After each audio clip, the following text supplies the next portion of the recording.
any human, but I cater to entrepreneurs, right? Because I understand their PCFs, problem, concern, frustrations, and I got really intimate with financial advisors because I just know that industry really, really well, right? So I'm kind of known to be like the coach for financial advisors. So my first year coaching, man, I just take people through a process that I have. Welcome to the Founder's Journey podcast, where we unravel the life stories of unique and successful entrepreneurs. We will take a deep dive into their highs and lows and over-the-top accomplishments. So get ready for the Founder's Journey podcast with your host, Jimmy Dulanbakis. Oh, welcome to the Founder's Journey podcast. I'm excited to have you today, and I'm super excited to listen to your life story. Thanks for being here today. Thank you. I'm really honored and humbled to be here. I appreciate it. Fantastic. So, Paul, I want to get an idea of who you are, your life, your story, and how you became the person that you are today. So take me back to the beginning. Like, where did you grow up? What was your childhood like? I grew up in, I was born in Yonkers, New York, and spent a couple of years there, but my parents moved us up to Putnam County, Putnam Valley, New York, which is a small suburb right outside the border of Westchester and Putnam County. So we lived in a very small town, very rural. Back then it was, I would like to think below blue collar, people that were kind of moving up north and wanting to raise a family. I'm the oldest out of 5 kids. My humble beginnings. My dad's a blue collar electrician, union worker. Mom had the hardest job raising 5 children, staying home. And being the oldest, you take on a little bit more of a leadership role. I like to think, I'm as we're recording this now, I'm 51. I have a sister that's 49, a sister that's 48, and a brother and sister who are twins, who are 43. So, but we're super really tight. If you'd imagine, from my last name, it's an Italian, New York, tight-knit family, and we're super close. But I was growing up, as you asked, when I moved that area, um, I was always short. I still am short. Ha ha. I can't control that, but I was not really good at sports. And my dad loves sports still to this day. He loves watching his Yankees, his Giants, his Knicks, and his Rangers. And I sucked at traditional sports. And I had a bully, and his name was Tommy Gonzalez. And he was also from Yonkers, New York. And back then, Yonkers was like the city compared to where we grew up. And he was very street smart for a young kid. And he picked on me pretty much every day. And I'm not going to go into what kind of stories took place, but it was pretty bad. And my parents got sick and tired of it, enrolled me in martial arts at 7 years old, and I secretly trained in martial arts for about 6 to 8 months. Right around this time, my parents had my younger brother and sister that were just freshly born, and where we grew up, they just dropped you off at the end of the road, and I had a good quarter-mile walk to my parents' house, and here's this kid, Tommy Gonzalez, wanting to pick a fight with me, And and it's always the bully's always got the house that's like right off the street, dude, right? it So was you up got to it was go through the bully's house. He knows on my that. bus, in my class, like, I couldn't Ye- avoid him, Yeah, you he know? was your age. It's my age, Okay. but a lot taller, obviously, most people were or still are, um, and I was training, I got a little more confident, I kinda stepped back into a little martial arts stance. He laughed at me, Jimmy, right? I fake low, I go high, pop him in his nose, I bloody his nose, and I ran as fast as I could, like faster than Forrest Gump, bro, back to my mom's house. The funny story is, and I tell the story a lot, he never picked on me ever again. Literally became childhood best friends. A funnier story, I became his best man in his wedding. The funnier story, I was his best man in his second wedding. I told him, "Yo, bro, I'm not gonna be your best man your third wedding." Your third, You're you a know, two wedding best friend max out. right? Yeah, yeah, I get it. School teacher in the Bronx. We go back and reflect. And I told him, I said, man, if you didn't pick on me, I would have never taken martial arts. Mm. I would never turned into, I'm a retired martial art business professional. That's another little story. But I had a very successful small chain of martial arts schools in New York. And my title, this is not about ego in the martial arts. I was Grandmaster Melella. That was a big part of my image, my identity throughout my adult career. And now looking back, man, I can go back and I'm sure you would agree, or even your listeners would agree, is at 51 years on this planet, I can go back to every piece of adversity that God challenged me with, and one being bullied. And it was literally a gift in disguise.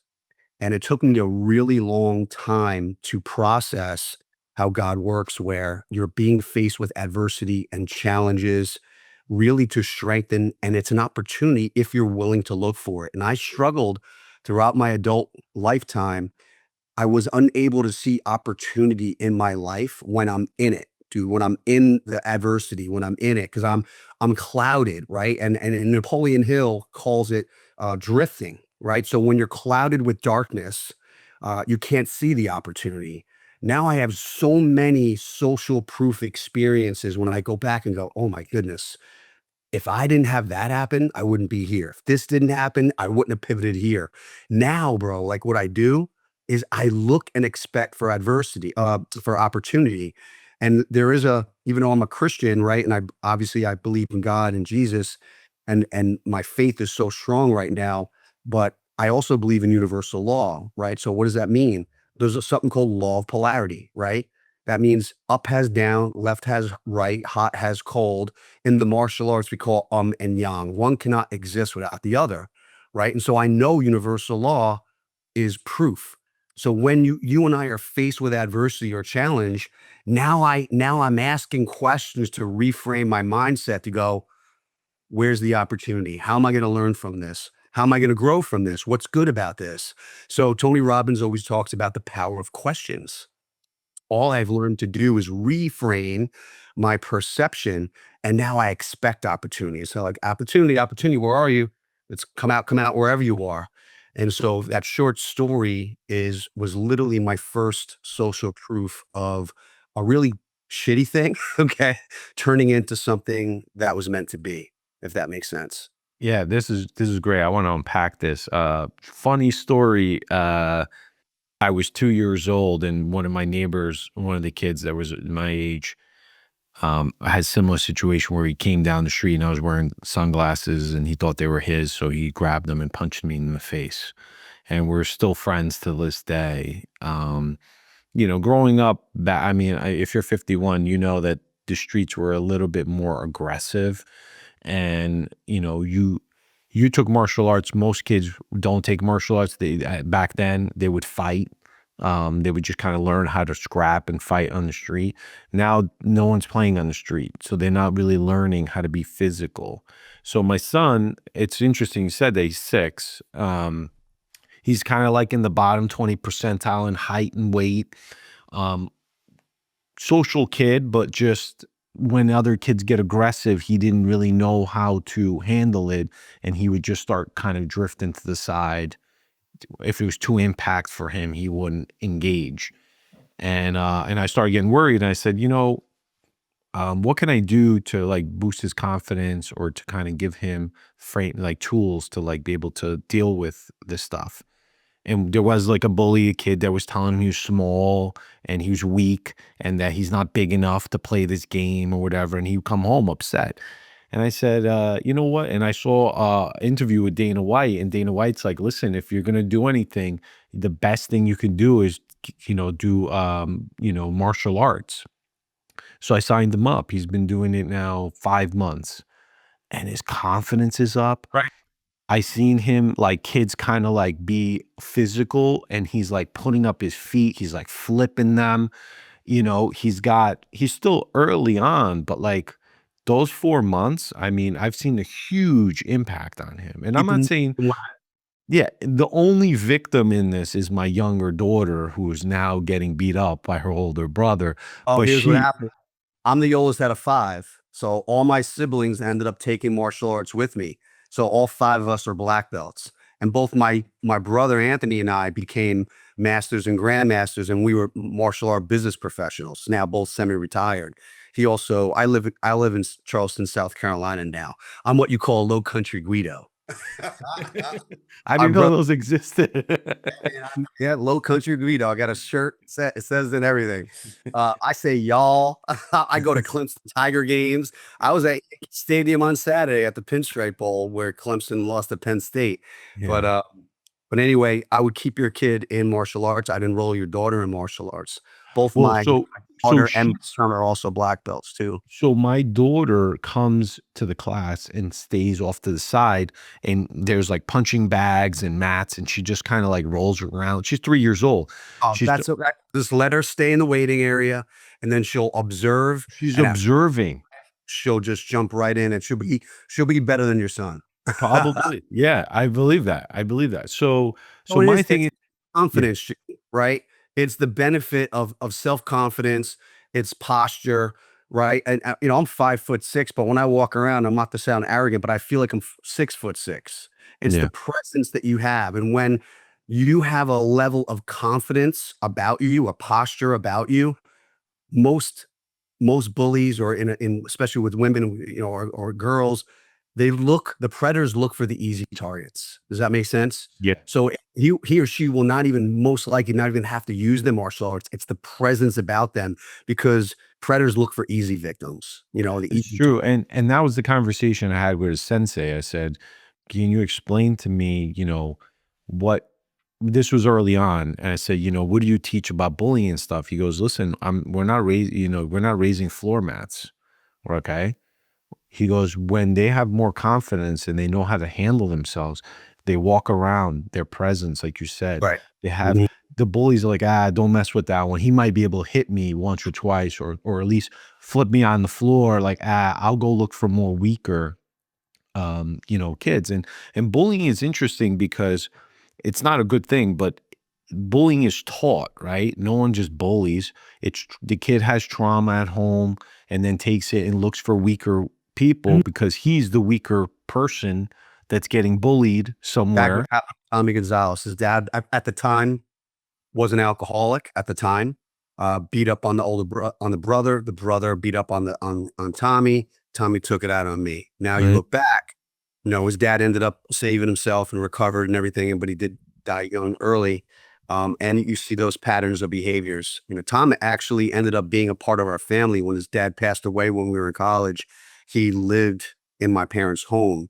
My parents kind of made our like living room like his bedroom, and he would come on college breaks. So there's two things that saved him, the bully, was baseball because he was a semi-pro baseball player, and my parents. My That's parents were crazy. amazing, still are amazing human beings. So anything I got with my foundation of like I would like to think of my values and my core fundamentals of I believe is being successful around family is my mom and dad. But as you grow older, you kind of pick up on awareness and you kind of pick and choose strengths and weaknesses and you pivot to make your own little definition of success. But I just want to touch base, like, your childhood. This is great, Paul. I really gotta say, what happened like in your childhood? Like, so like you're taking karate. You didn't play any other sports? You didn't like that? And then, like, how were you in school?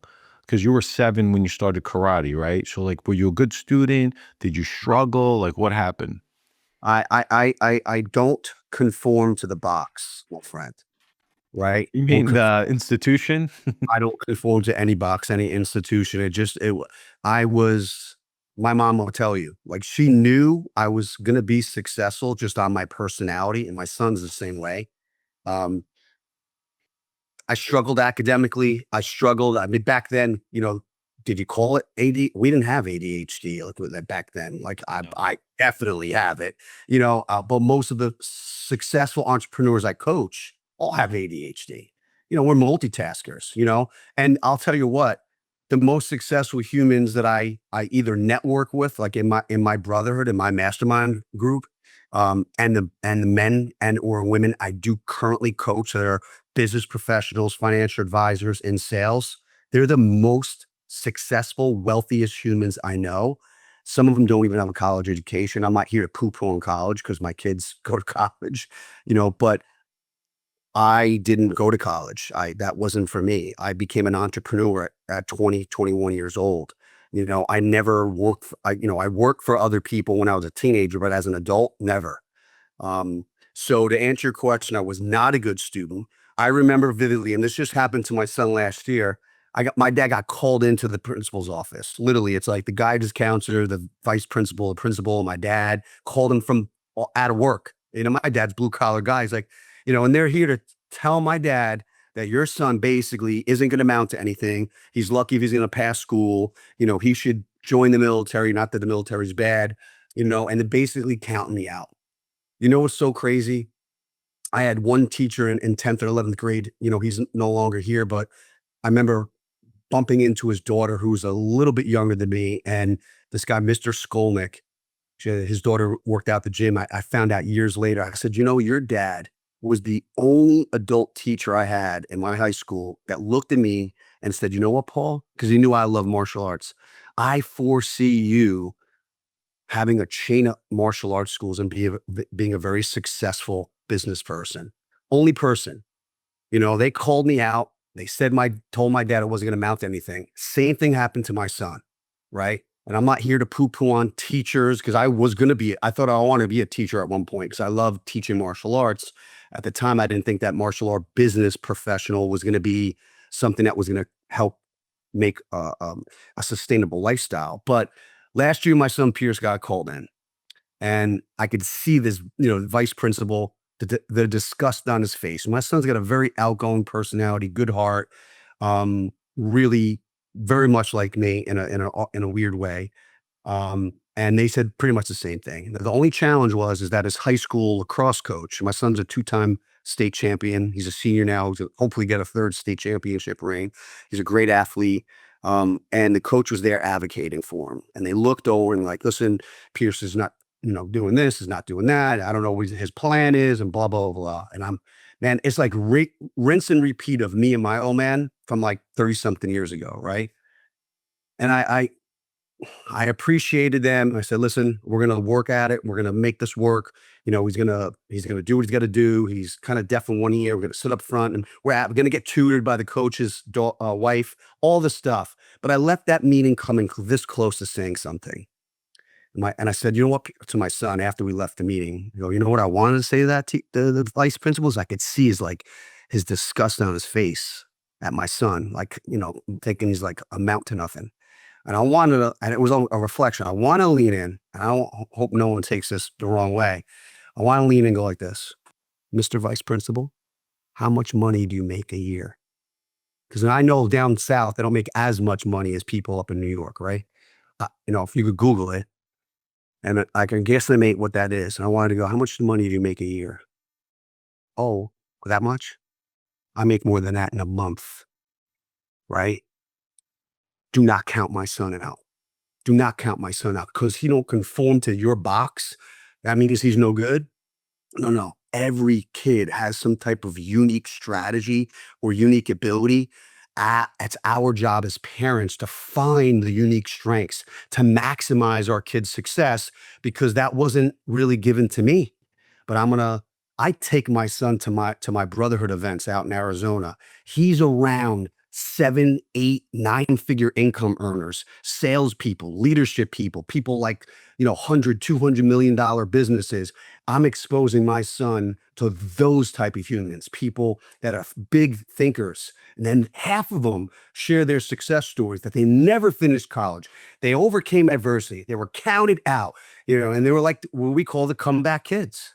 And I looked at my son, I said, you're going to learn from real people, not a high school teacher that makes 60, 70, 80 grand a year, or a college professor making under 6 figures telling you how to be successful and run a business and do business when they never done it themselves.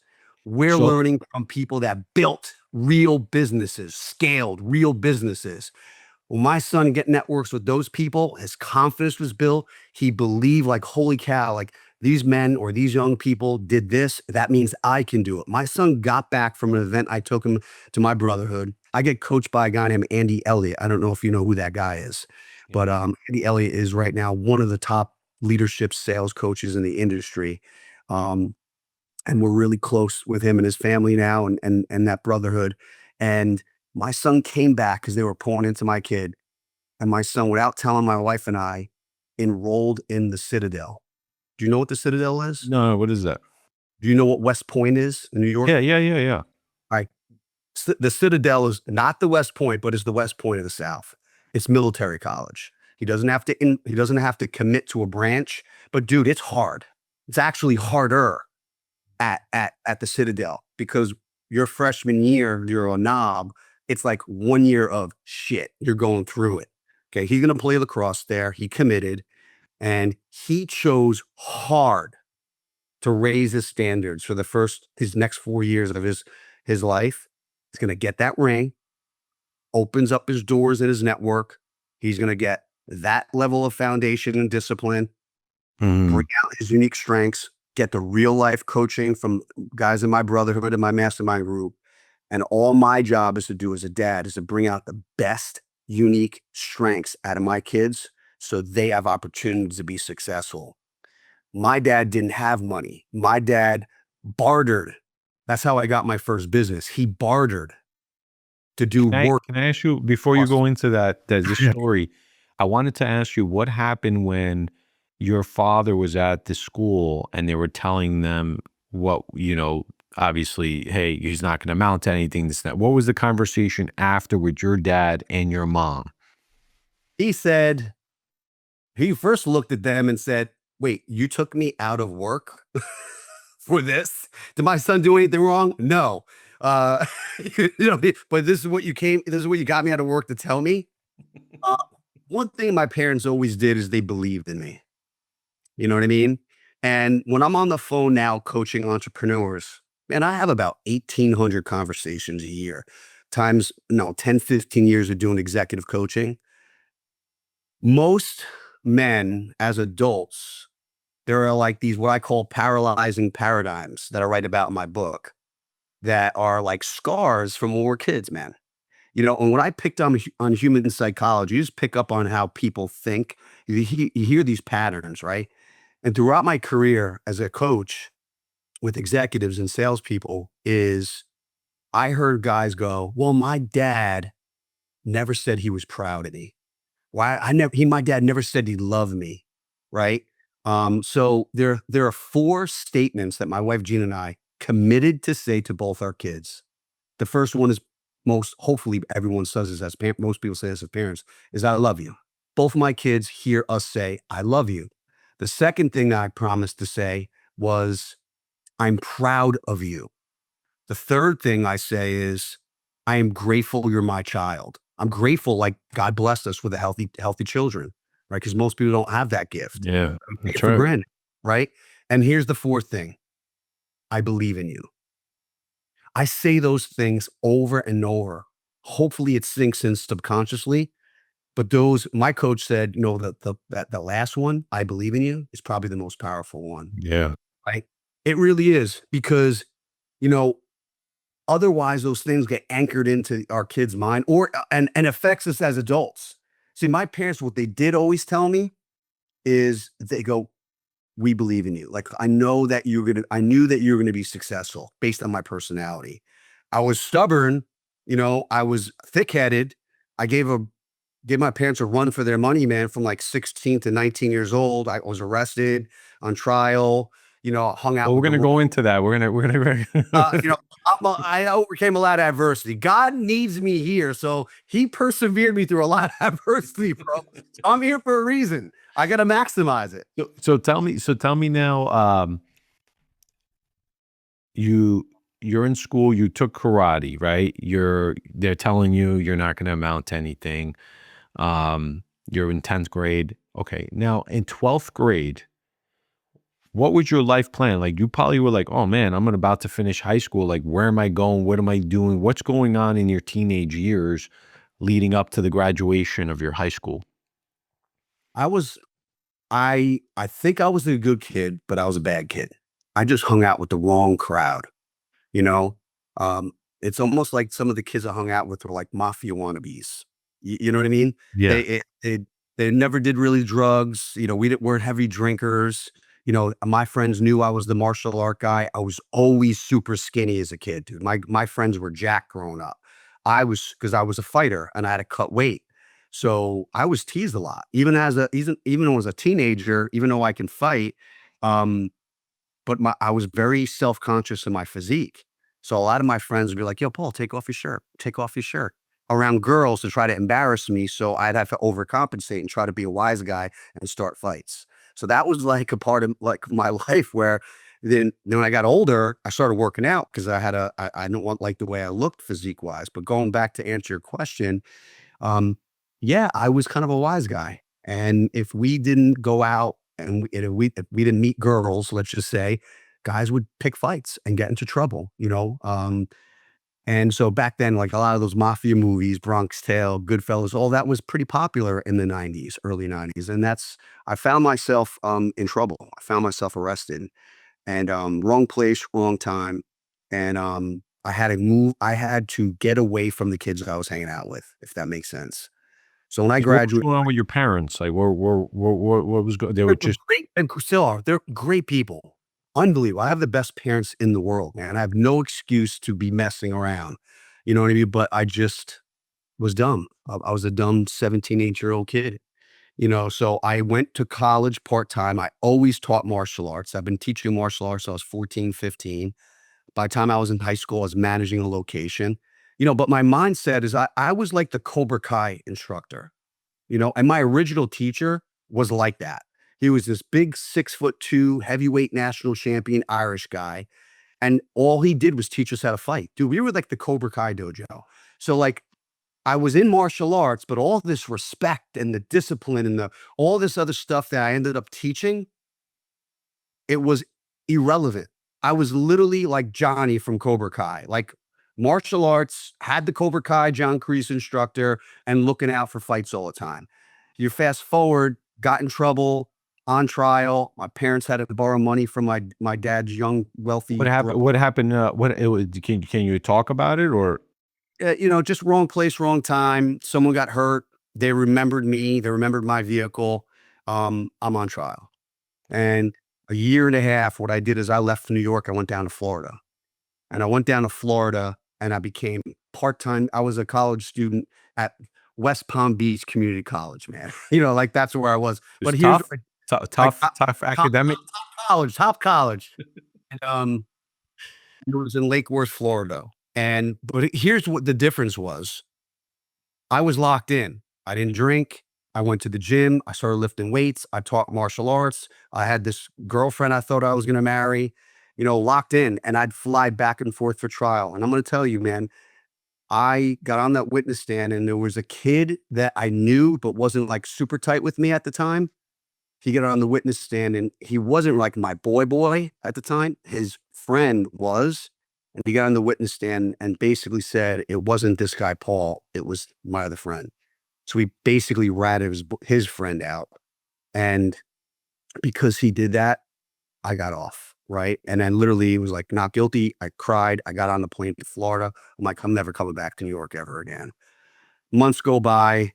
Then my younger brother, Anthony, he's like 12. And then I get a phone call from my pop.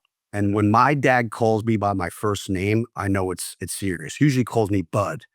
He's like, "What's up, Paul?" I'm like, "Ooh, what's up, Pop?"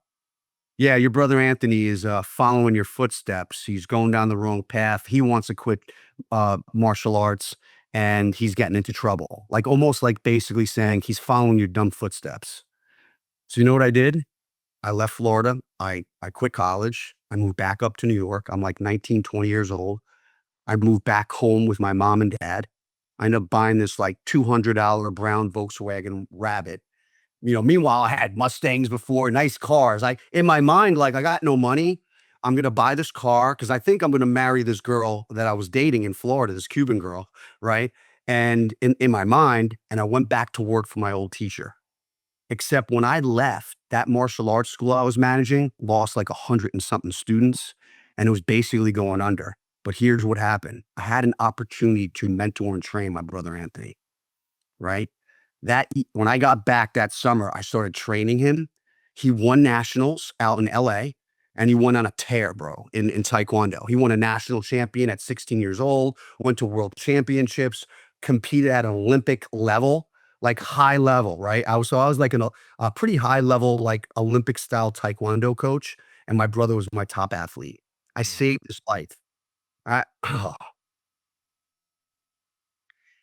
I said to him, "You think I saved your life, but you saved my life."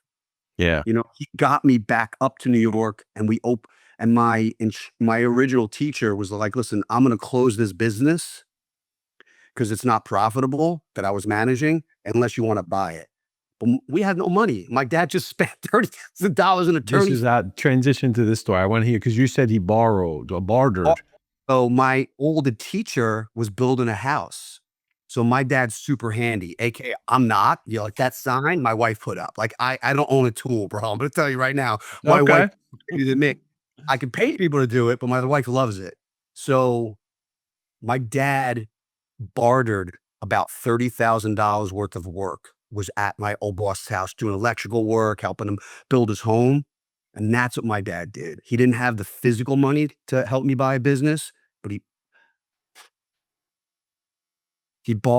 used his strengths to position me. And I took over that business in 1996. Had like 20 students, it was going under. And know what? Everything I thought that I knew to run a successful business, passion, all this, nothing was working. And then someone gave me a book, and I'm sure you read this. It was Think and Grow Rich by Napoleon Hill, Yeah. right? I had a mentor give me that book, and I read it. But dude, it changed kind of like my life and how I was thinking. Then I got addicted to personal growth. And then I got into Tony Robbins like 30 years ago. I remember, dude, I started making some money in my martial art business, and my I bought whatever a $3,000 front row ticket at Tony Robbins like 25, 30 years ago. And I'm looking at this dude, man, changing all these people's lives. And I'm like, in my mind, I'm in my 20s. I'm like, man, I love to impact and inspire people at the capacity that this guy did. I remember thinking like, no, Paul, you chose your path. You chose your career. You can never do that. You're a martial art business professional now. You can't do that. You're too old. I'm literally thinking that shit, but literally got into personal development. And Tony Robbins, T. Harv Eker, I trained under Bob Proctor. I was a coach under Bob Proctor for a while, if you know who that guy is. You Yeah. know, strategic coach. I mean, I just spent millions of dollars in personal development. And then all I did was take a lot of those principles in personal development and input it into my martial art curriculum. Look, I was teaching like high level goal setting, leadership, character building, personal development on steroids in martial arts schools. And literally, I built a seven-figure business in a little dinky school in Carmel, New York, man. Like, you know, and then what I did is I bought a building, and then I started to scale. How can I help more people?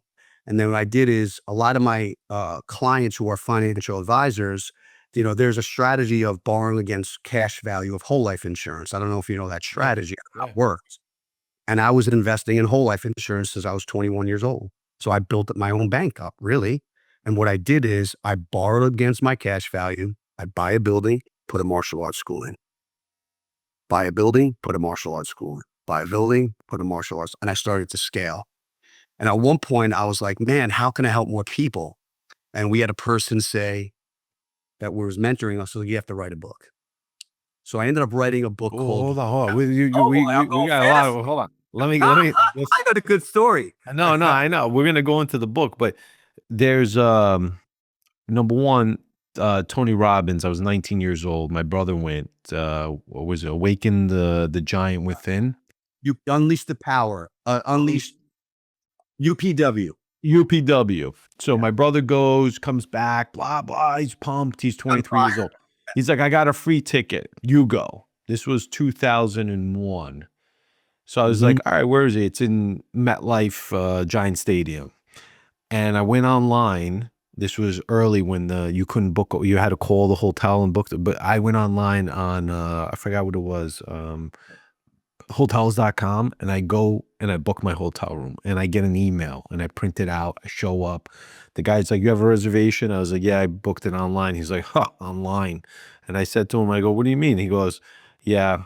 And he goes, people book through the hotel. And I go, well, the internet's the future, I tell him, and everyone's going to be booking online. I don't know why I said it. 24 years later, nobody's calling the hotel. Everyone's booking online. Anyway, I go to Tony Robbins.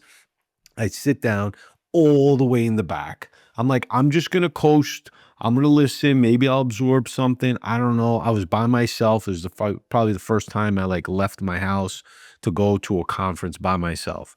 I sit in the back, and as Tony does, he's got all these helpers, and they're everywhere. All of a sudden, people are patting me, get up, jump. And I'm like, nah, I really don't want to do anything. I just came to watch. They're like, no, no, no, you're going to walk across fire. You're going to break boards. And they were so pumped.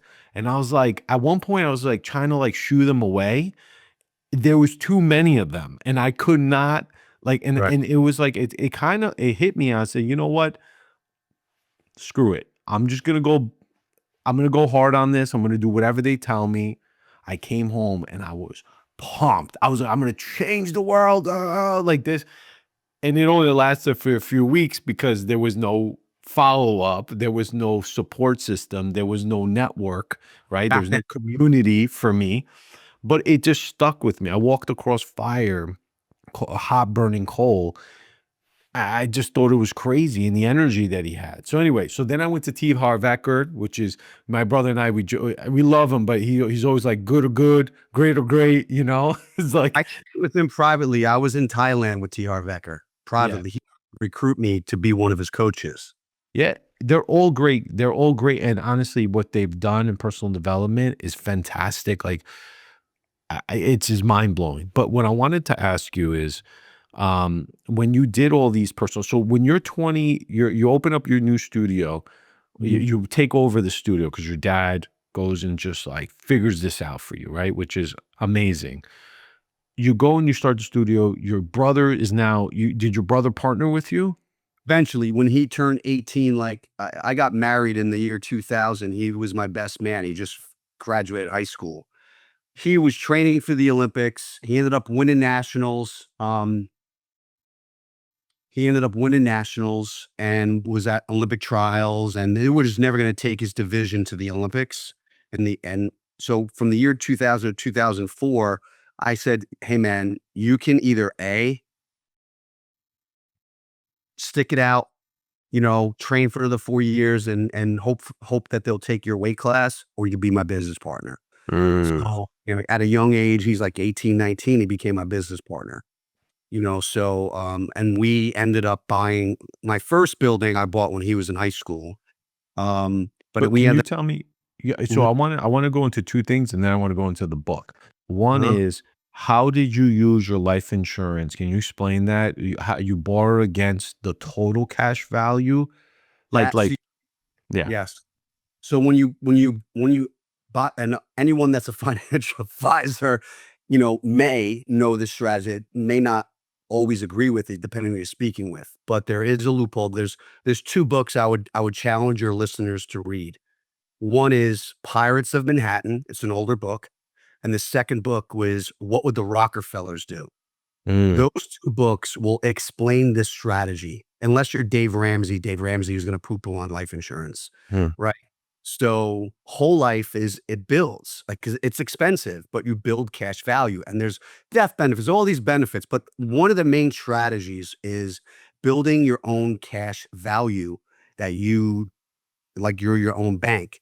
So, I had all this cash value, hundreds of thousands of dollars built up, and what I did is my LLC would, I would take out a loan against, because you could borrow up to like 90% of the cash value. I don't know if you know that, right? Yes. So, my LLC would borrow I would take out a loan against the policy.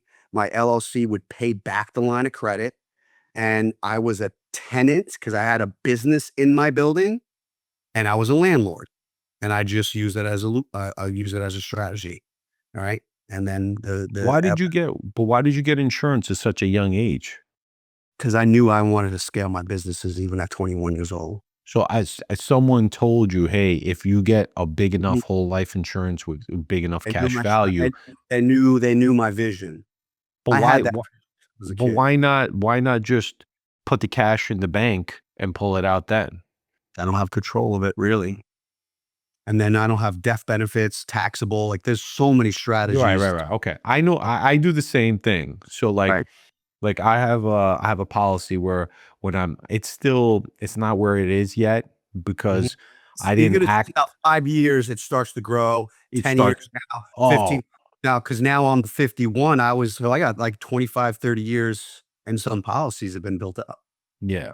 So I agree with you, and what I did was I actually, got life insurance policies on my kids with high cash values, Yeah, and I so set it up where they can access it for different reasons, but somebody goes, "Oh, how can you do that?" I said, "Listen, I'm buying the life insurance policy for 2 reasons. One, Mhm, the cash value, my kids don't have to come to me. mhm, They could draw for life events. You want to buy a house, you want to go get your MBA, whatever, you go in there. Second, I'm setting up my grandkids. that's right. Okay. So in 60, 70 years, when my kids, you know, are no longer here, those kids are set up with this policy. And guess what? It's going to You be, have a will and a trust, not that, right, I'm an advisor, but I coach all finance, so I know about all this stuff. yeah, You will and a trust to protect it all. correct. Everything that I have is in the Melella Legacy Trust. Boom, it's protected. Everything's there and then it's organized. Yeah. Yeah.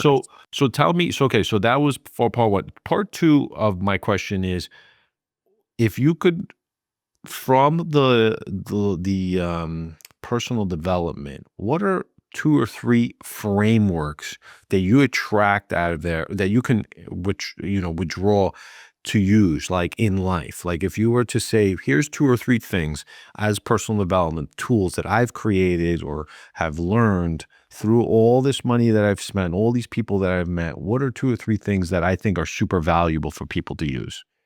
High level, man, and this is actually I'm writing my second book now. It's gonna be out Q1 of 2026. I'm co-author it with another financial advisor. I'm coming from the inside tools. He's coming from the outside tools, right? I think in life, both are valuable. I call it like an epiphany bridge, right? Ins Outside tools don't work unless inside tools are lined up. It's like we're recording this, it's December 30th, right? By next week, everyone's gonna be at the gym, everyone's gonna buy the new, like, equipment. By the 2nd week in January, no one's working out, right? They have an outside tool, but it won't work, right? Because the inside tools aren't ready. The inside tools is here. Does that make sense?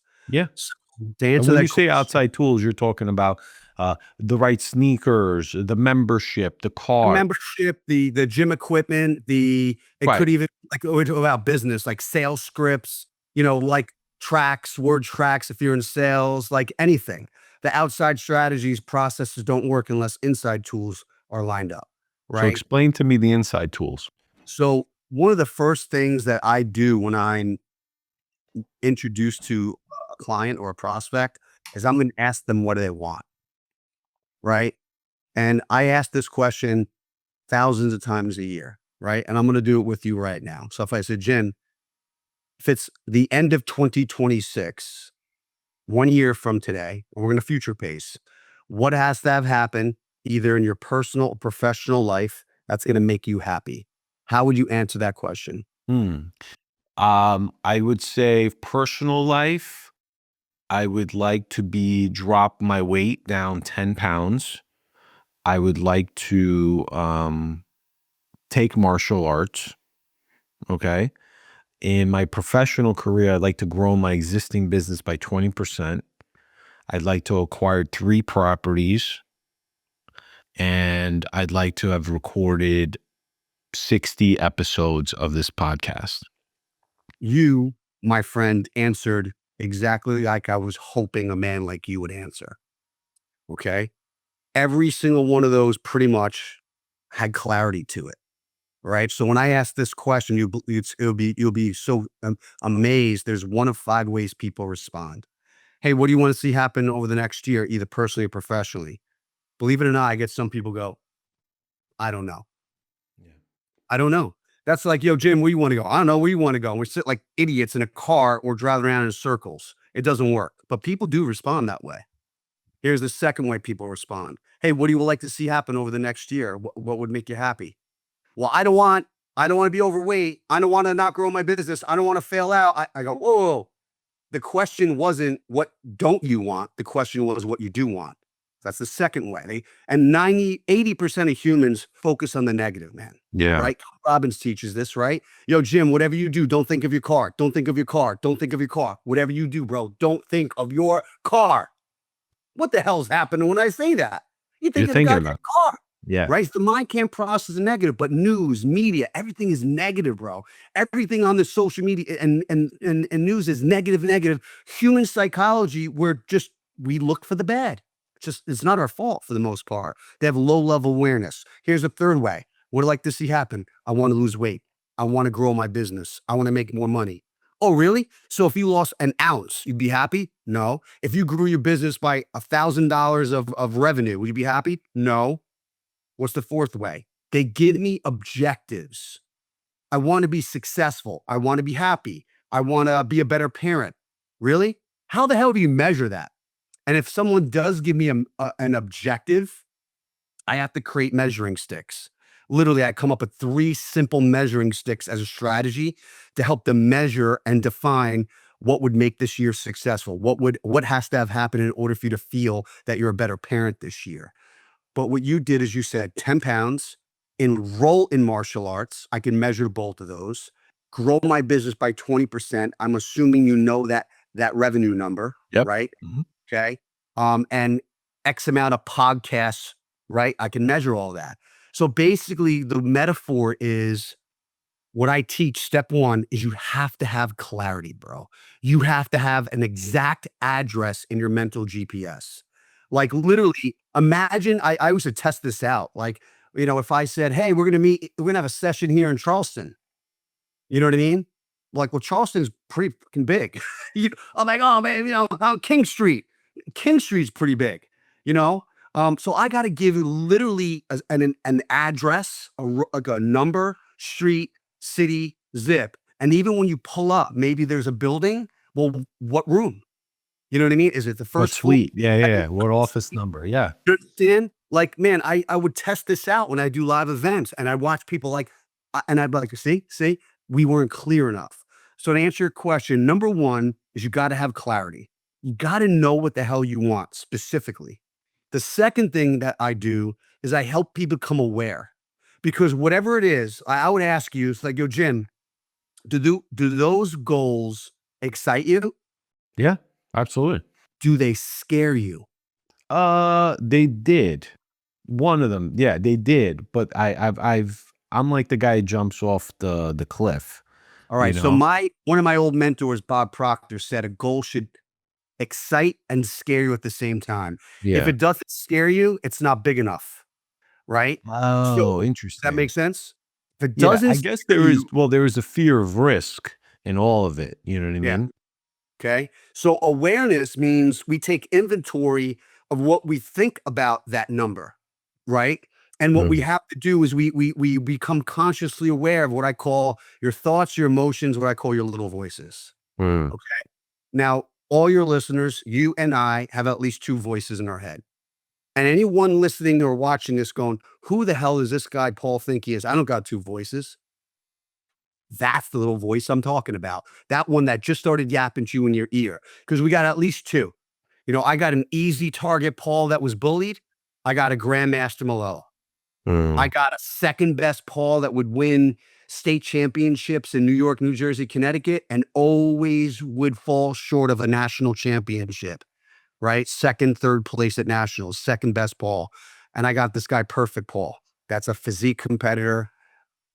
Win. I'm a national. I'm a national champion in mountain biking, cross country mountain biking. You know, very competitive flag football competitor a couple years ago. I did all this stuff later on in life to make up for me sucking when I was a kid. And then there's wise ass Paul, who's the teenager I was telling about, and there's Coach Paul, who's this Yeah. very passionate, influential, edgy type person and wants to get his best out of his clients. I also got Darth Paul, like Darth Vader, Darth Maul. I don't Yeah. want that guy to come out, but if you mess with my wife and kids, you're not going to be happy when Darth Paul comes out. But he's useful when I need to help, when I need to protect my family. Does that make sense? We Yeah, all got yeah, yeah. beliefs. So I do these silly exercises. I do a lot of, I'm sure you heard of this, neuro-linguistic programming, Yeah. NLP, right? So I help people become consciously aware of how they think about the outcome. The third step is I identify any paralyzing beliefs, or I call paralyzing paradigms. Tony Robbins would call it limiting beliefs. I help them identify what that is. And then I have to create a paradigm shift. So we future pace. Well, Jim, if you continue having this stinking thinking over a 5, 10, 20 years of your life, what will that cost you? What are you going to miss out on? And I create so much pain of them not shifting their way of thinking and shifting a new action, a new belief, that they're like, it's like Scrooge, like while filming this, Scrooge was probably playing over the Christmas break, and Tony Robbins taught me this. It's called the Dickens process. And I create so much pain in someone's life of not shifting and changing their life. And then what I help them do is you create empowering beliefs that you read, you visualize, you say. I know it sounds hokey, bro, but consciously, when you repeat these affirmations over and over and over, it shifts your vibrational frequency. It shifts at a subconscious level. And then what happens is you take action in a different way. Like you said, I was motivated, I was inspired, I'm taking action. Well, that's every fucking day, man. You got to live your life like that. Okay. You can't just be, I do it like a diet, I go on and off, So right? so here's And here's then the I got to thing. help recondition it. Go ahead. No, I wanna, so this is where I'm sure as with your clients, you realize what they want and what they're willing to do sometimes is different, right? Mhm. That's And a for great word. me, Willing. willing, Most people are not willing. they're Every not. Most people are like, "Oh, I know what to do." Well, why the hell aren't you doing it? My job is to poke and create so much pain of you not raising your effing standards and man or woman up, right? So you become the best version of yourself. And sometimes it's not about you or your ego. Okay. You have 2 kids, right? Yeah. All right. When I unlayer triggers from professionals, I'm going to tell you the secret. When I unlayer and I unlock things, on the surface, you want to make more money because it makes you look good, and everyone's got ego on the surface. Everyone. Anyone that tells you they don't, they're a liar. We're human. We all have ego and significance on top. But when I unlayer the emotional components on a goal or something that they want to have in their life, it's going to be one of three things, or it could be a combination. It will most likely be your family. Okay. How the hell can I ask my daughter to go to SCAD, Savannah College of Art and Design, one of the top private schools for performing arts, actress, theater, if I'm going living my life half-ass, not to my full Mm, potential? How okay. can I ask my son to get on that lacrosse field and go, "Yo, Pierce, it's your senior year, man. Go for 3 rings, man. Go for that third ring, Pierce. Go for that third ring. Go out, ball out, bro. Go apply to the Citadel. Go do your hard. Be a 1%er." If I'm not living life to my fullest, I'm a hypocrite if You I are. don't raise It's my true. standards, because my kids are my driving force.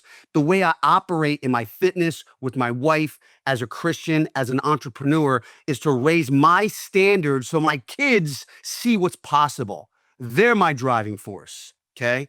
I will not be the broken down warrior telling war stories from 10, 15, 20 years ago, what I did. Melellas always make our future bigger and better than our past. So my kids are my driving force. Here's the second. At 51 years old, I want to leave a legacy. I want to leave something behind. Right. And so some people, it's all about them. No, man, like, what are you going to leave this world behind with? You know what I mean? So when I leave, I like to think maybe a martial art organization that I created or I helped create is still being done, even though I'm out of that business. Maybe 1 degree coaching. That's why I didn't call it Malella's Martial Arts. That's why I didn't call it Paul Malella Coaching, right? Mhm. Because I want to think of something bigger that I can leave behind. I could scale. The books that I write, the content I write, kind of like Napoleon Hill. Think and Grow Rich is still one of the best person development books in the world, and that guy's been long gone. I want to leave something behind. a legacy. Here's the reason. My faith, right? God put me in on this planet for a reason. He saved me multiple times. I can't tell you how many times. There's got to be a reason why I'm here, right? And so, how dare I not live my life to my absolute full potential? This gift of 86,400 seconds that I'm blessed with, I will not take it for granted. I will not take my fitness for granted, my eyesight, my earsight, my ability to. I will do this until the day I die. Okay. Till the day I die. It's not about the money for me. It's about I want to provide and be a light in anyone else's darkness because God put me in a position to lead, teach, and inspire. Right. And how dare I not maximize this gift of life while I'm on this planet?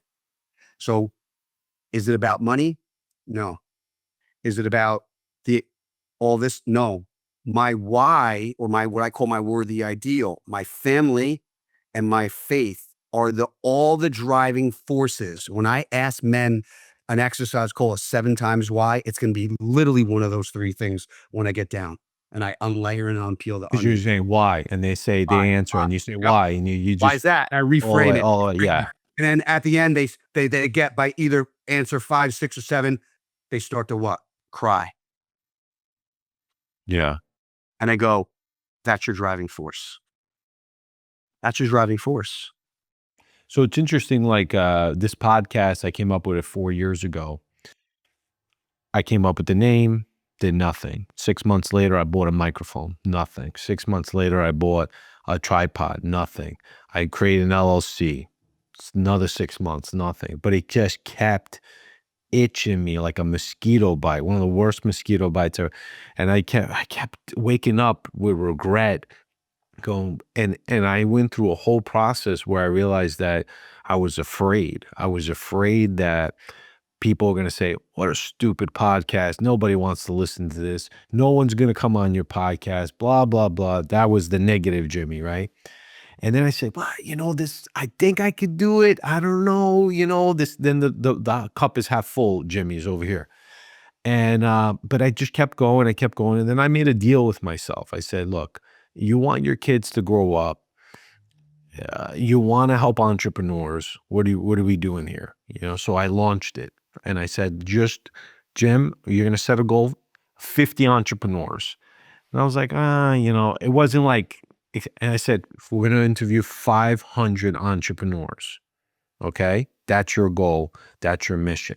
And I got to tell you, every time I reach out to an entrepreneur and I tell them what my mission is, they're like, I'm on. Doesn't matter who they are. They're like, I'll do it. Now, you met Anthony Espo. I mean, you're friends with Anthony Espo, who we just released this podcast episode. He told me he wrote a book, Wuha, right? Mm-hmm.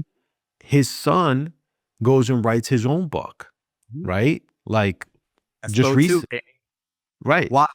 Because his Joanna's wife and Anthony Espo, they live with a high standard, which also could be contagious, Yeah, right? And he passed down, I believe, a generational standard to his son. You know what I yeah, mean? yeah. He sees his parents living at a higher level, you know? And that's so important.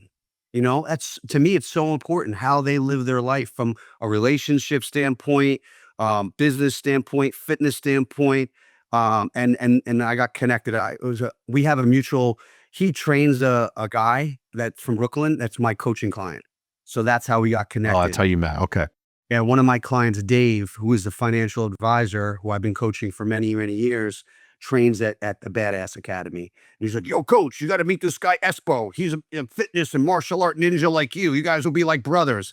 And honestly, when I met him, I don't know how many years ago, we became pretty tight because we have very similar values and mindset. And he's a very good human being. I'm very grateful to have him in my inner circle. Awesome. Awesome. All right. So I want to talk about the books, right? You wrote 2 books. Can you explain the first book and then also the second book to us? Yeah, Well, the so second book you were talking about is coming out. the In and Yeah, Out. So do you want to clearly. finish on that book? Yeah, so I'll finish on that. And the first book I wrote, I co-authored. It's called You Have Infinite Power. It's got 14 chapters. We trademarked this process. It's called transformation, right? And the first letter is T for thought. Second letter is R for replacing emotional scars. And by the time you get to the end, is called the new you, right? So there's an acronym called transformation. And basically, you know what I did when I when I engage with a client, and most of my clients are either financial advisors, entrepreneur, salespeople.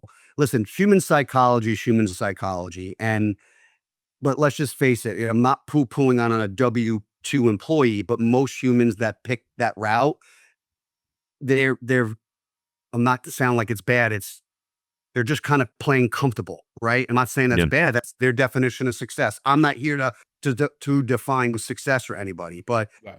most entrepreneurs are growth oriented people. Does that make sense? So I You believe have to be. psychology wise, I can help a human, any human, but I cater to entrepreneurs, right? Because I understand their PCFs, problems, concern, frustrations. And I got really intimate with financial advisors because I just know that industry really, really well, right? So I'm kind of known to be like the coach for financial advisors. So my first year coaching, man, I just take people through a process that I have, right? Through that, basically, I've made the book into a workbook and the workbook into a online video course, and I have a really awesome process. You know what I did, man? I just took from the best teachers, from Tony Robbins, T. Harv Eker, Bob Proctor. I referenced my original martial art teacher, who's kind of like John Kreese from Cobra Kai, but back in '96, I met kind of like my Mr. Miyagi, which is Grandmaster Byung-Min Kim. He's my second dad. He's literally my father in the martial arts. What's the name of the grandmaster? Grandmaster Byung-Min Kim. And I Okay. still train under him today. I flew up. He lives part-time in Korea, part-time in California. And I go out to either California to see him, or he was just recently in DC visiting his daughter. I flew up there a couple weeks ago just to meet and train with him. So he's my mentor, right? And I have a coach. I had told you currently I hire Andy Elliott um, to be my coach. And so to answer your question, when when I coach people, they love that I walk my walk. I have a coach. I got a mentor. I'm in a brotherhood, a mastermind group. I like to believe I surround myself with like-minded humans like Espo, and I have a pay it forward mentality, meaning I'm either going to mentor young kids. Like there's kids from the College of Charleston that come to my house. I have tea with them in the morning and I mentor them because they don't have money yet. I think about paying it forward, or it's about developing a team or scaling a business, kind of like Padawans. If you were a Jedi Knight, you have to have multiple Jedis, right? And to scale, and you got to pay it forward. So the first book was primarily in how I do a lot of my mindset coaching internal, right? The second book is coming out literally Q1 of 2026. It is going to be geared towards financial advisors and salespeople. And I'm coming from it from a mindset piece, and my co-author, who is a client of mine, but also a very elite advisor and also now a general agent of a large financial wealth management firm in Manhattan, is co-authoring it with me, and we're bringing the best of both worlds, and that's going to be coming out in Q1 of 2026. So I'm really excited about. So, um, what a book does, it just you're taking wealth of knowledge that you've been, for me now, 30 years as a business owner, and believe me, I started with nothing. I built a 7-figure business. To be transparent, I lost it all during COVID, if you can imagine what that was like for a martial arts studio in New York. Um, and so I had to reinvent basically and rebuild it all over again. But the beauty about that time in my life in 2020, and I share this openly, um, I was having panic attacks, Jen, like legit panic attacks. Like I thought I was waking up like about to die on my birthday, like true story. Right. And we were losing hundreds of thousands of dollars a month. I can't tell you how many millions I lost in the past 5 years, but due to COVID, because I was not in control. It was like, shut your business down. Oh yeah, borrow this money. You know what I mean? Like panic attacks.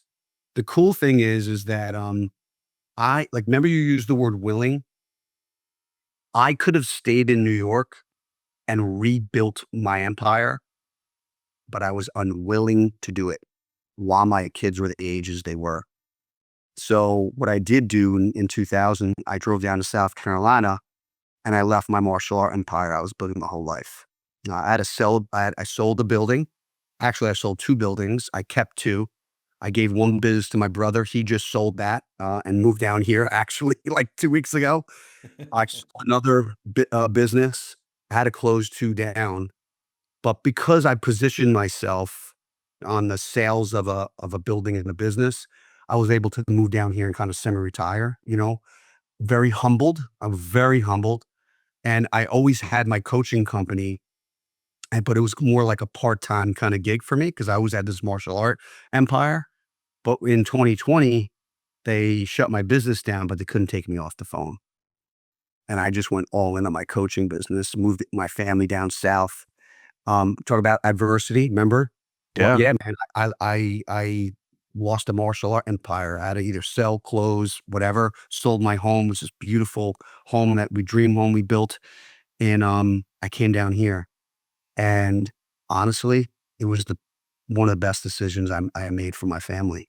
My son would not be going to the Citadel. He would not be going for his third state championship ring with the best high school lacrosse team in literally the state of South Carolina. My daughter would not be at Savannah College of Art and Design. I wouldn't be here probably talking to you. I wouldn't have probably branded 1 Degree Coaching. Um, God put me through that adversity and stripped everything away from me, and I'll admit why.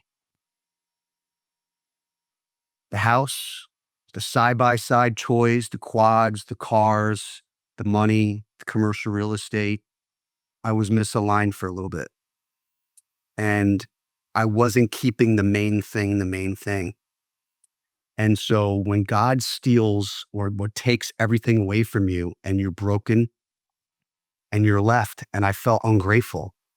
'Cause I'm looking, I'm like, I have a beautiful wife. I have 2 healthy kids. I got my parents and my in-laws are alive. How dare I be so ungrateful? And what I did is I had to rebuild myself. I had to rebuild my foundation, and God put me in a position where he stripped everything away from me, and he reminded me to keep the main thing, the main thing. And the main thing was my family. The main thing was my faith, right? And my health. Mm. And I rebuilt who I am as a human first, as a husband, as a dad, as a Christian, as an entrepreneur. You know what the crazy part is? I am so openly authentic and genuine with my clients where when they share, "Hey, you're an entrepreneur," like, Yeah. man, you name it, I heard it, man. Man, you name it, I heard it, literally, of what entrepreneurs struggle with, advisors struggle with, and I listen. And now I can relate because all anxiety is and stress is, this is what it is. When you and I experience stress, anxiety, fear, doubt, I call it in my book FAD, fear, anxiety, doubt. You know what that is? That is you and I, that emotion's triggered literally by you and I are future pacing something in the future that we don't want to see happen. And because we're visualizing something we don't want to see, it's triggering the emotion of stress, anxiety, fear, and doubt because we want to be in control.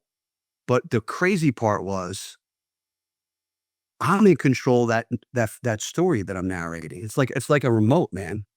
You know what I mean?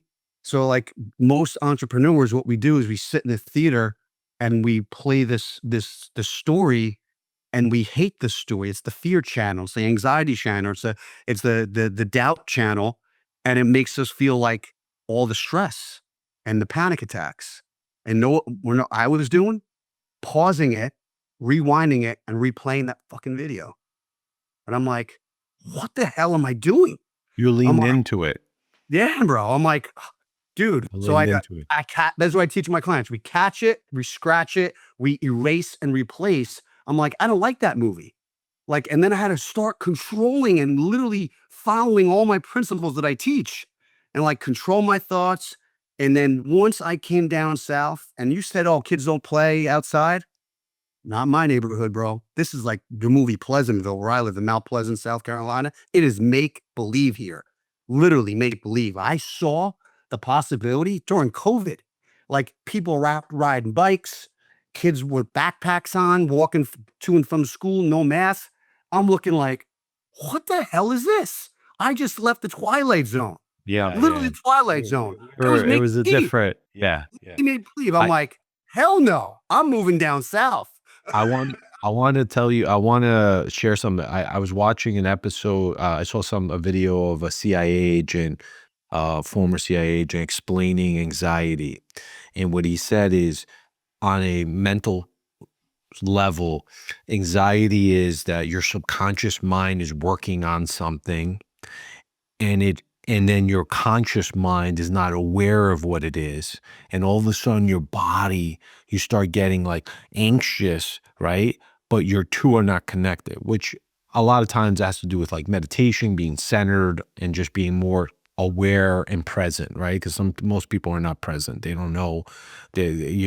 I walk down the street and I look up, just I'm like, "Oh, I can't believe my neighbor's roof is that color," or, "Oh, he's got, this." I didn't even realize it. I've been living here how many years, right? Because we're not present most of the time. Right. So I believe the way you explained it is actually pretty fascinating, that we're entrepreneurs always living in the future, right? If we dwell in the past, we'll never get anything done. And for me, my hardest problem is being present more than I want to, right? So that's actually going to be a goal of mine in 2026, is to be more present with my kids and my family, right?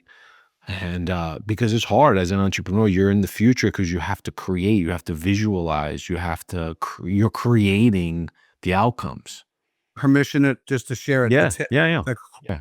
You can my coach me now. grandmaster, oh man, I love this. My grandmaster, he calls it the story of the three swords. So like you can't see, but in my office here, I have three swords, and it's on a rack, right? So there's a small sword, and in the middle is a medium sword, and then there's a big sword. Okay, so if you can visualize that, and when my kids got their when they earned their black belt in our family, we give these three swords, but there's a metaphor behind it, and it's past, present, future. Every Mm, realm is so important. Your past is important, your present's important, and your future's important, right? So let's use the metaphor of a vehicle. You have a rear view mirror in your car, but it's the smallest mirror in your car. You have to check the rear view mirror, right? Every now and then, right? That reflection mirror is your what? Your past. your past. Imagine I go, Jim, we're going to get in the car. You're going to drive to South Carolina from New York, if I'm not mistaken, right? Yeah. And but only one condition, bro. You got to drive the whole way, look in your rearview mirror. What would happen? You crash. You can't make it. Crash. Most humans live looking in the past, and that can't move forward, right? And so it's called looping in neurolinguistic programming. You're looping past experiences, whether good or bad, which either could trigger emotions. Like most regret and anger or resentment is going back into the past. It's good to reflect. So here's the strategy on reflection. At nighttime, my grandmaster would go, at nighttime, you should do a reflection meditation, just a couple minutes, where you're reviewing how you operated the past 12 to 24 hours. Mm, How were you with your wife? How were you with your kids? Were you present? How did you do in your workout? How did you do in this podcast? How did you handle that thing when someone gave you the middle finger while you got cut off on the road? Like, oh, and I'm reflecting, like, I didn't like how I answered that way. I didn't like how I responded that way, or I snapped at my son, whatever. And you reflect on the past 24. It's called il shin, which means be better every day. This is like my life philosophy. So at the end of the night, you have an appointment, Jimmy. And what you do is you're reflecting over your past day. And if there were mistakes, you're auto correcting, because tomorrow you have another opportunity to be a better version of yourself. Does that make sense? yeah. So in And your mind, you what's your go, well, process? Your process. It's a No, I'm saying, process. what do? You sit on the side of the bed, you're laying down, like, what is your Yeah, process? I have Laviki meditation code, man. I have a whole crazy morning ritual, which is probably another podcast No, that no, we no, I wanna, we're gonna, how much time we got? How much more time do you got? L do you have another 15 more minutes? I do. Yeah. Okay. Yes. All right. So, the reason I'm asking is, like, before I go to bed, I do a prayer, right? Mhm.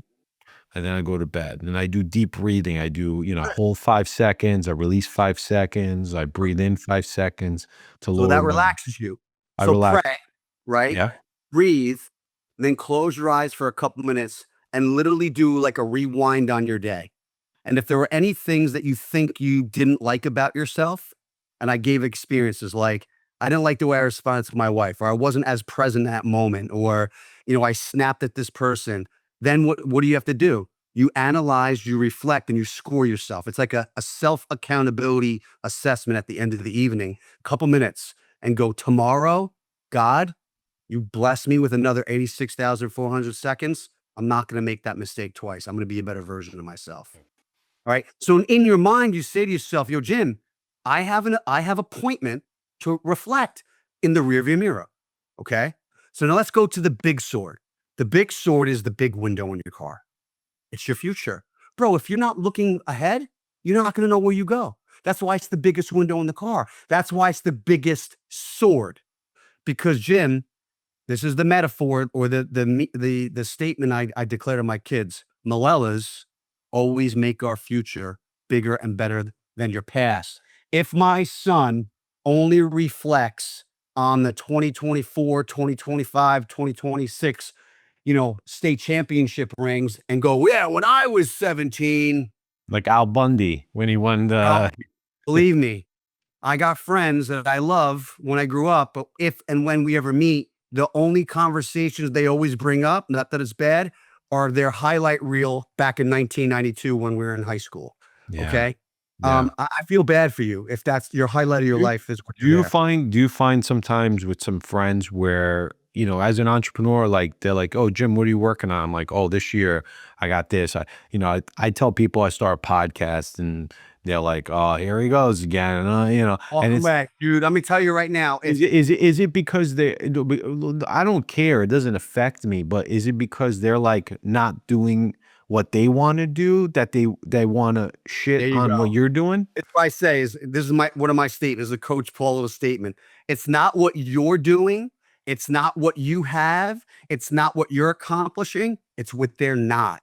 Basically, bro, when you Yeah. raise your standards, not that you're a bad person, when you raise your standards and you say and you do things that you're going to plan on, you declare all these things, what you're doing is you're exposing a mirror that they're unwilling to look themselves in the mirror and go, I'm not raising my standards. Dad, play it comfortable then. Play it safe then. Tell me how that works out for you. Because someday your kid's going to grow up and you're going to be down as broken down warrior, and they're going to be looking for someone else to be their hero, someone else to be their inspiration.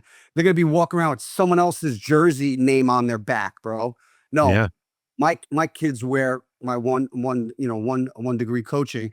I want to be the leader for my kids, right? So going back to the big window in the morning, Jim, that's your appointment. Even if it's like I pray, I do a gratitude walk. I'm up at 4:40 a.m. First thing I Oh, can do, you run through your morning? yeah. Okay, yeah, go ahead, because I have a feeling like I need to fine tune my morning ritual. So I'm looking for go ahead. Let me frame this out. I did not start like this. Okay. Okay, okay, okay. This is like, 20 something years of me building it. So I did not start like this. So I just want to be clear. And I'm not here to say my morning routine's better than it is. No, this is what No, no, it's primes. fine. Okay. Like I have to prime myself so I can be the best version of myself. Oxygen mask on me so I can be selfless to everybody else. Okay. I know that I cannot be a burden for my family. That's why health, mindset, my mental fitness, my emotional fitness, my spiritual fitness, my physical fitness are really important to my morning priming. So I do. I wake up at 4:40 and yes, I use the restroom brush. I drink hydronized water. right What away. is that? You're talking about You ever see those machines that have like where you like Gary Brecka talks a lot about this, right? If with you the know, tablet? no, it's like a machine that you and it creates hydrogen and like oxygen into the water, Right, hydrogenized but water. doesn't I bought his hydrogen tablets. It You probably does a very similar Okay, thing. okay. One of those like little water machines that you plug in and you press the button for a few minutes and it creates these like oxygen bubbles, hydrogenized water, and it helps, with the overall well-being, right? I'm not Right. gonna go down that path, but hydrogenized water, apple cider vinegar, lemon water, whatever you do, you gotta hydrate, right? Right away. And then, my wife and I at 5 a.m., we do a gratitude walk, right? So 30 minutes, no talking. We work on upper breathing. Honestly, it sounds hokey. I'm looking at the stars. Like what you said with the roof, I'm looking for like little things. We saw a deer this morning, true story. We just tap into God, like little things, man, like stars, moon, just literally as hokey as just gratitude and upper breathing, 5 to 5:30. 5:30, I do a sitting meditation. Now, when I do a sitting meditation, going back to nighttime, you're reflecting. In the morning, this is my appointment, Jim, to visualize two things: the next 12 to 24 hours of my day. So I'm running a movie. Dude, I envisioned this podcast this morning. I envisioned my next lunch appointment that I got to do, or the things that we're doing tonight. I'm envisioning my whole day the way I want it to happen. Most people focus on what they don't want to see happen in a meeting or whatever. I'm visualizing have a great, podcast with you, having a great lunch meeting after this in downtown Charleston, blah, blah, blah, right? I'm visualizing. The next thing I do is once I replay that movie the next 12 hours in my mind, I choose one outcome over the next 12 months. It could be a building, an outcome. It could be a place, To whatever it is, manifest goal. it.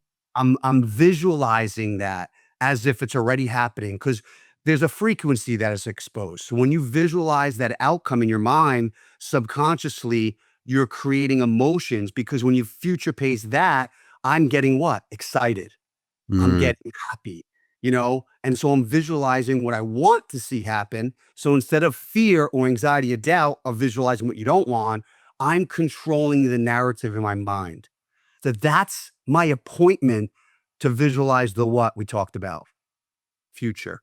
the So future. in my mind, Jim, right? So going back to my original point, at night, I got this little appointment to reflect, rear view mirror. In the morning, I have an appointment to visualize the future, big window.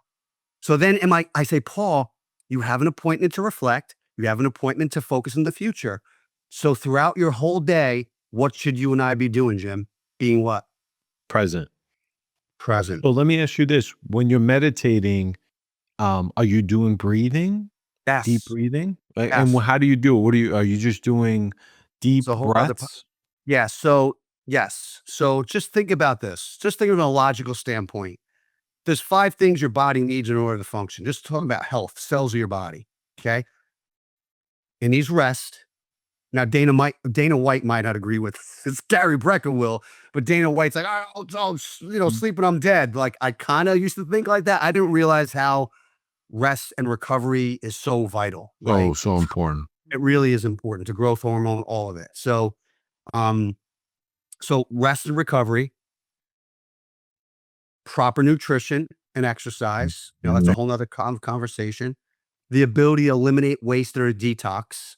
So you naturally urinate, have bowel movements, or sweat, but we can do a cleanse, foot detox, sauna, colonics, all to speed up that process. Fasting. Fasting. That's that. So that's that. What's the second one is water. Okay. The most important element your body needs in order to function is what? Water. Oxygen. How many ounces? Oxygen. Oxygen. Try Oxygen. holding your breath, bro. See how long you last. Not long. So No. oxygen is the most important. Water, the ability to eliminate waste and to detox, proper nutrition and exercise, and rest recovery. Oxygen's number one. So just logic standpoint from health, breathing is so important. But most people, when they meditate, they're thinking, guys will hold their breath right here, bro. So you got to think like when you breathe, think of like a ball of light going through the back of your nose to your throat to your solar plexus, and 2 inches below your belly button. In the martial arts, my teacher called my Susanim Grandmaster Kim calls it your tanjan. It's your lower energy center. So if you imagine that 2 inches below, this is a balloon, you have to get that oxygen to inflate like a balloon in your lower stomach. Oh, that's so interesting because Dude, when I it's so far. meditate, You got 3 chambers, upper, middle, and lower. Most people get stuck here. That you yeah, breathe here and you breathe out. No, bro, you know how hard like 1,000, 2 1,000, 3 1,000, 4 1,000 feel like a balloon and then yeah. exhale, bring it back up? Dude, that's not easy to do.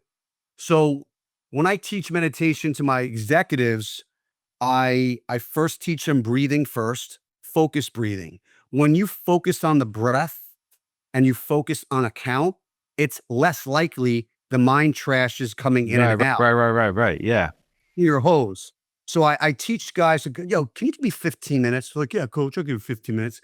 It's 5 minutes, hard. hard, It's hard, hard 15 hard, minutes.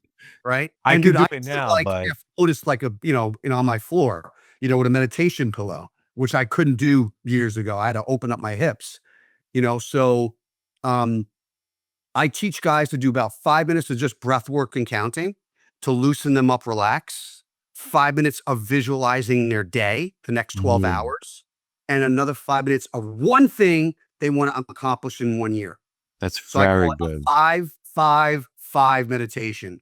5 minutes of breathing, 5 minutes of visualization, your next 12 hours, 5 minutes of a goal, an objective, a task, an outcome within the next 12 months. And And when you visualize, Jim, I want you to be conscious of this. And I did a lot of like, you know, um, courses on be conscious. Are you seeing the visualization either in black and white versus color? Most people are like, I don't know.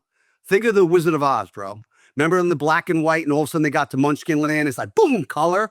Dude, your subconscious needs to see your images in what? In color. Here's a color second strategy. Are you visualizing as if you're further away or you're what? Up close. close. When you're up close, it's more real. Okay. Do you see it where you're seeing yourself in the screen of your mind, or you're in it where like you see it from your own eyes and you're experiencing it? All totally different outcomes subconsciously. Does that make sense? Yeah, yeah, absolutely. Right. No, this is And then if there's fantastic. an emotional, dude, if there's an emotional segment where it's a highlight, you pause it, and it's like you freeze that still shot. Does that make sense? Yeah. So let's just say, I was, I did physique competitions, and I was visualizing myself on stage, and then I was like, no, man, I want to see myself on stage looking at the judges. Then I'm like, all right, Paul, what's an emotional? Oh, I'm gonna look at the judges, and I'm gonna look to the right, and I'm gonna see my wife Gina, my daughter Kiana, and my son right in the front row, and I'm gonna anchor that pose, boom, and look at my family, and then be center stage, and then get emotional seeing my kids and my wife stare at me on stage, and then see the woman presenting the first place medal around my neck. Boom, anchor. And I freeze that memory in my mind, and I anchor that emotion of like gratitude, pride, whatever. And I absorb that emotion. I absorb that frequency. When I tell you, man, like I visualize things as clear as I possibly can and tap into the emotion to that image over and over and over. So the subconscious then creates this belief, and that's how manifestation is created. And That's that's amazing. I love it. This is great. So I don't wanna hold you too much because this honestly, this was fantastic, just really wealth of information, and your personal story is fantastic too, just the ups, the downs, everything you learned. I wanted to ask you about your family, like, because you say team, it sounds like it's team Malella, right? Melella, baby. And how did you like your wife's on board with this? Like, like because My sometimes wife helped me build like our martial art business. My whole family was involved. My wife literally was in it. Like when we got engaged, she got right into the business. She helped grow the business with me. She was our best salesperson, taught kickboxing, became an instructor, right? My daughter ended up becoming an instructor before we moved down here. My brother's my partner. My dad drove vans for us because we had like an aftercare program, which was a huge part of our martial art business. And my dad would pick up kids at school and bring them back to our facility. And one of my sisters was my assistant. In 1 Degree Coaching, my wife is now involved. I got my son Pierce now he's working on the social media aspect, editing some of my content and doing all like whatever. He's gonna create my YouTube, my TikTok, all this stuff that I'm not really great at. Yeah, Um, yeah, yeah. so it is a team effort, right? I like to think, and this is again not to sound arrogant or egotistic. You ever see the movie Incredibles, Yeah. the cartoon? Yeah. So I like to think that Gina and I are like Mr. Incredible and Elastigirl. Like we were like this power couple, two super humans that got together. And now we have kids. And my daughter Kiana is absolutely amazing human being. And Pierce was a lot of work. He was a lot like me, a little crazy. He's coming his own way. And we're like the incredible family. I want to be a role model, right? And we're not perfect. We share our struggles and 25 years married, 29 years together. Man, there have been points that Gina and I were not aligned and we thought we were going to get divorced, but we realign and we share stories on how we struggled. That's what I really believe makes me a way better coach these past few years, where I share not from a place like, I'm this guy and I'm this grandmaster. No, I don't do that shit. I'm like, I understand what you're going through. Let me share with you my struggles and my problems and my adversity. Let me share with you what I did to get out of it and how I've helped other entrepreneurs overcome and break through barriers of their definition of success. Right. And so Gina and I, that's what we do. We're very authentic. You ask anybody, we're very genuine. And I share more struggles of how we fucked up, than anything else and how we overcame. And so I want to be, Gina and I want to be an inspiration to families and to husbands and wives. And I don't know if I will offend anyone, but I believe the nuclear family is being demonized. That's my opinion. Right. And Yeah, so, I think there's, I mean, if you think about it, like I was having a conversation yesterday about just like, a house where you had the grandparents, the parents, the kids. Nobody does that anymore, right? oh, Like where I live in Jersey, they have like mother-daughter houses, right? Where the in-laws come. It's just become like I interviewed this guy, Richard Romero. He's in nightlife and restaurateur, and we were discussing about nightlife in the 90s, and he was telling me how we're so isolated now, right? We watch TV at home, we don't go to the movies. We we're on our phones, we order food, we don't go out to pick up food or even eat out, like we're home all the time. And Sebastian Maniscalco makes a joke about people ringing your doorbell. When he was a kid, he had cake yeah. just for the Edmonds. guests. Hey, not It was Edmonds. intimacy, you know the joke. Okay. And That's true. My parents said the same shit. right, Dad, right. you're not allowed to eat it just in case someone comes over for coffee. For you know, coffee.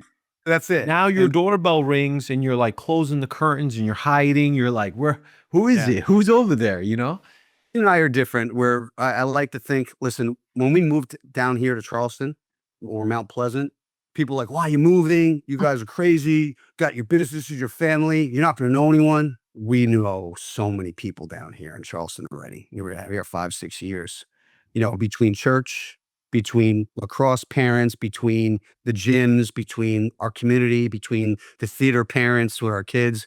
Man, like I've created a humongous network because I choose to go out and shake hands and network and meet people and just be a good human being.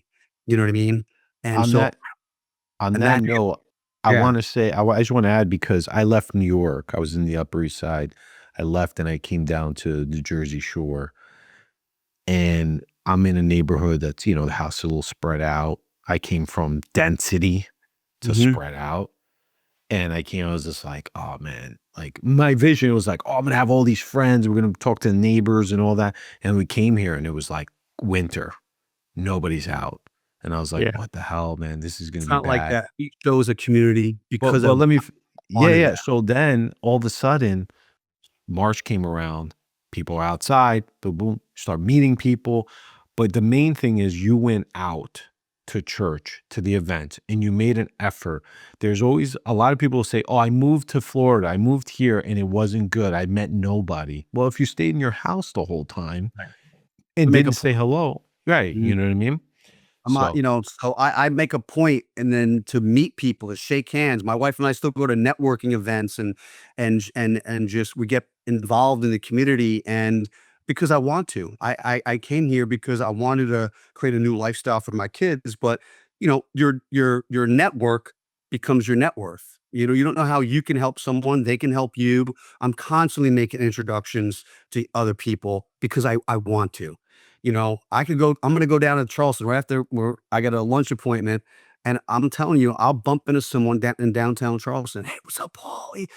And because that's what I decided to do is to create a network and shake hands. And I want to be that person, and that's important to me, so, and same with my wife. And she's amazing. Like anyone that meets Gina, she's like everyone loves her.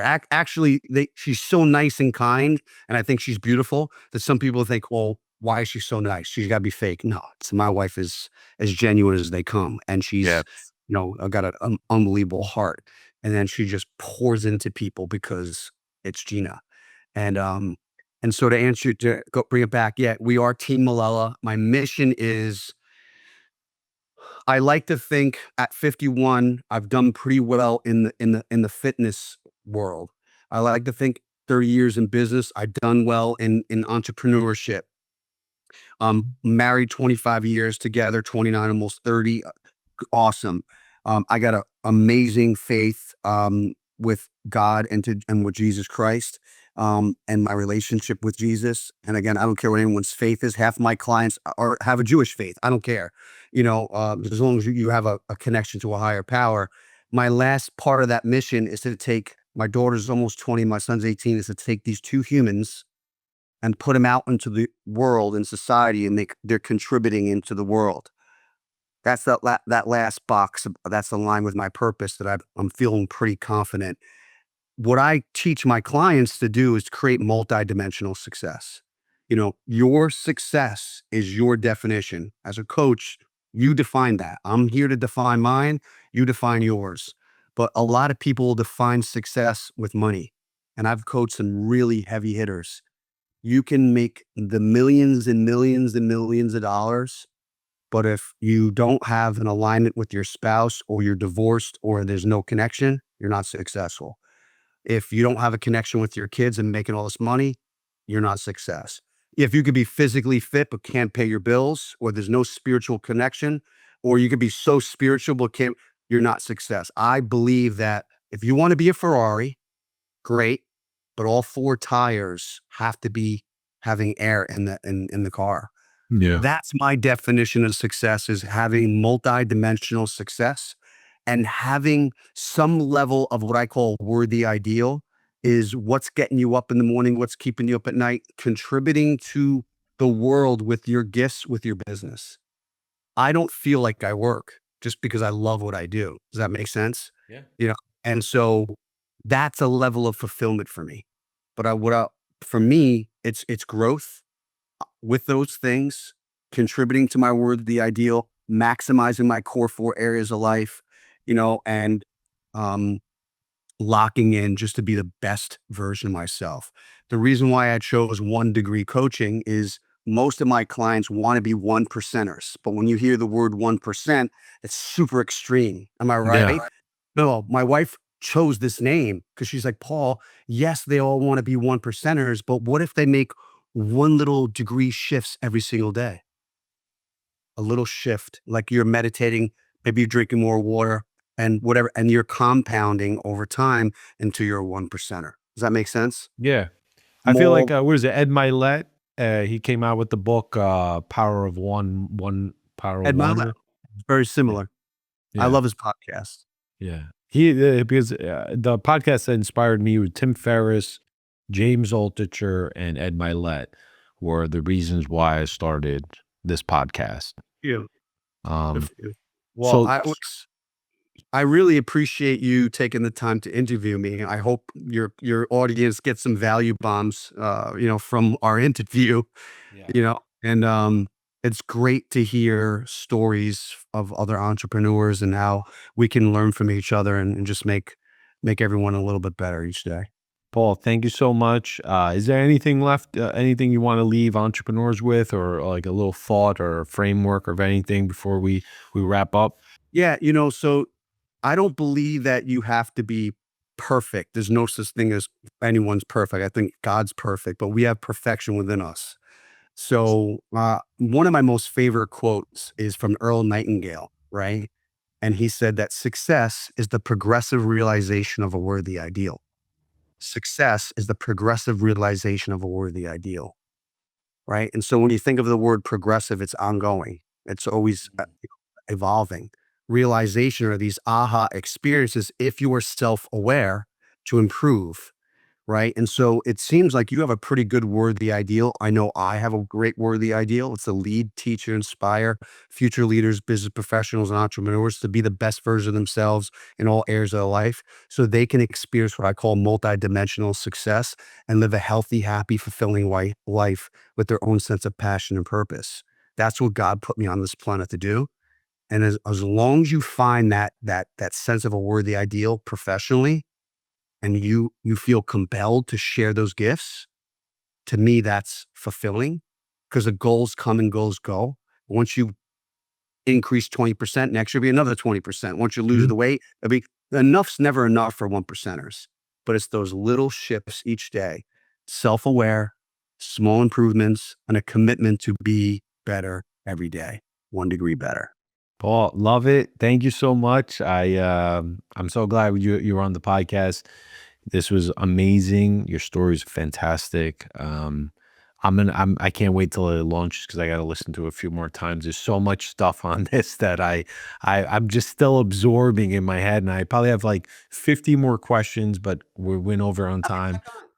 And I'll have you on for part two. Thank you. I really appreciate you being on the podcast. All right, brother. Happy New Year. Thank you all. Thank you.